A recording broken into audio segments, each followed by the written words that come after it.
Lotus, a flower that struggles through mud to emerge beautiful and whole.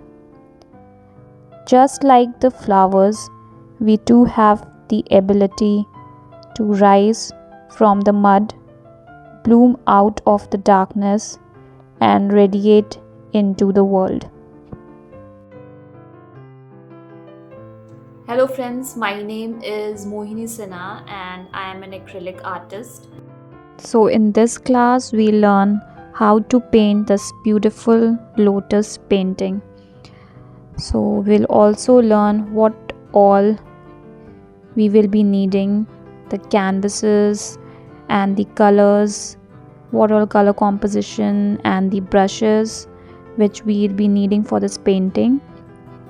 Then from blocking of the petals to the detailing each and every part we learn in detail.